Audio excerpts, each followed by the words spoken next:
Good afternoon, everybody. Welcome to the channel. Asian Truck Man here. Gonna make another Corvette video. So I've got a couple of these things lined up in succession to launch it. I think it's at like midnight. I think they say that's when the best time these videos are supposed to launch. But all the subscribers and everything are really liking the Corvette videos, and some of you are also watching and you're not subscribing, so I ask you to subscribe. That would be great to have you. But everybody loves the Corvette, which is kind of crazy to me because the car, like I said, it's 18 years old. But what we're going to talk about today is something that that I get asked a lot, and that's ever since I've been into LS1 cars. And I had one whenever they first came out, and I think since then I've had several LS powered trucks and several LS powered sports cars as well. So really, when we talk about the LS6, when we talk about the one motor that's in this car, so this is a 405 horse, I think it's full 100 foot-pounds. Really all it is a glorified LS1. So I mean, literally you could take this motor and you could put this into a Corvette, regular C5 Corvette. You probably even put it into like a truck or something like that also, and it'd probably still work. These motors are pretty bulletproof. Some of the earlier models, I believe they may have had some oil pump issues, and then they also had some oil consumption issues. And some of those, the oil pump not so much, but maybe a little bit of oil consumption I've typically had with any of the sports cars and really none of the trucks. Trucks have been pretty good. So we'll start out there. So one of the things that you need to know whenever you're buying any LS powered sports car with a manual transmission, if you're running a lot of high RPMs, you need to check the oil on it, just like you would, say, if you work for a trucking company or whatever it is. You need to do a car check off, especially if you're going to run it hard. I've had a number of friends. I got a good friend of mine's got an LS2 GTO. He spun the rods out of it, the rod bearings out of it at Commerce Dragway in Georgia because it ran low. And I had a person that bought my old Trans Am, which you can see up there on the wall. He actually spun the rods out of that motor too by doing the same thing. He was actually street racing it, and it was down 2 quarts of oil, and in succession it spun all the bearings out of it. So one of the things you definitely want to do is, I try to make it religion. Go in there and you check the oil every 1,000 miles, and then you can kind of back off as you kind of see how the car uses oil. But typically, most of the time, like with my cars, it's typically whenever they start reaching, 75,000, 80,000 miles, that's whenever they start using oil.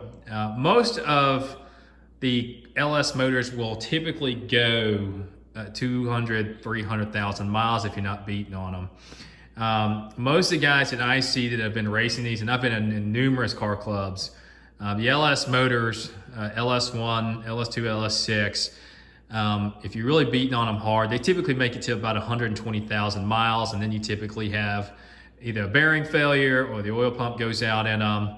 Not so much the LS6, because this has got a high flow oil pump on it. It was an upgraded part for that year.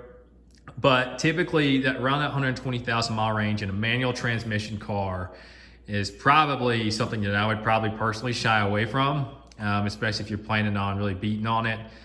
Probably want to try to, like with anything, get the lowest mileage version of the car that you can actually afford.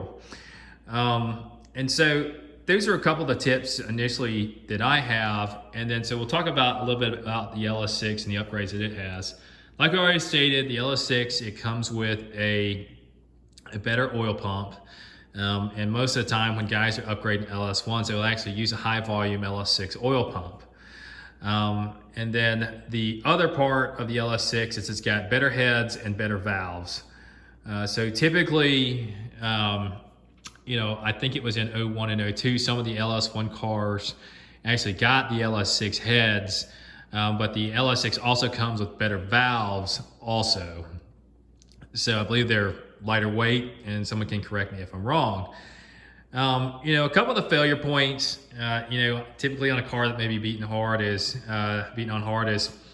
sometime around 02 and 03, some of these cars will have valve spring failure. So if you go on the forums and everything like that, and I don't know how hard these guys are beating on the cars. I don't really beat on any of the cars that I have. because they're very expensive to repair, and it's not really, I'm not trying out to win money and win races. So, but that's one of the failure points that they do have, is some of the valve springs will actually break, and it can actually really destroy your motor. Most guys I've actually seen get pretty lucky. They'll break like right down the center or in the center of the valve spring, so it kind of supports itself. And you'll obviously notice whenever the valve, if you've been a valve or if the spring is broken. The other failure point on these cars too is the needle bearings and the rocker arms. Once again, severe abuse, the needle bearings will come out and they will drop down into the motor, and it will also destroy your engine. Overall, these are instances that are pretty much few and far between. I'm sure that there'll be a couple guys on here that have had those failures and had to replace a motor. Good thing with sports cars though is if you break a motor, typically you can upgrade it. There's always someone that's willing to upgrade it, or you can do it yourself, one or the other. The LS6 also came with a better intake. You'll see a lot of guys on the forum that'll switch out, stock LS1 intake, put an LS intake on there. They also have some other options, but typically you want to stay with something that's kind of plastic so it doesn't heat soak. Because I know that there is a Hawaiian and I think a couple other ones that they're actually metal that heat soak, so it kind of defeats the entire purpose. But overall, just to sum up the LS6 motor, it's a very good engine. I think there's actually a guy on YouTube that's got like 500,000 miles on an undocumented, LS1. So it's not guaranteed that that's the original motor, but the car is pretty beat. So I would dare say that it probably is. The other good benefit of this is if you get one with a 6-speed in it, the car will probably get down near 28 to 30 miles per gallon because it turns so little RPM on the highway. So overall, very efficient motor. I believe even that they may still even be using a similar design of this cylinder head in some of today's vehicles. But overall, very reliable. Not many other things that you really have to worry about. And a lot of those circumstances happen on higher mileage cars, which this obviously is not.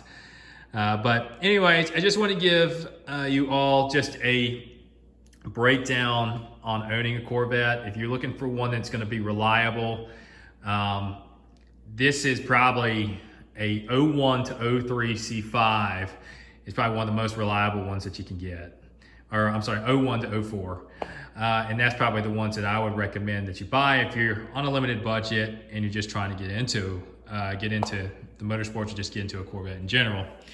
On the next video, I can't see it down in there, but we'll talk about the ABS pump on these cars and why it's so important that I recommend an 01, 04 car.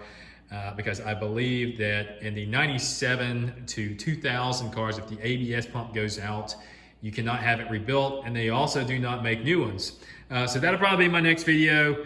Thank you for liking, thank you for subscribing, and if you have any questions, please feel free to put it down in the comments section, and I will more than likely answer you shortly. Thank you.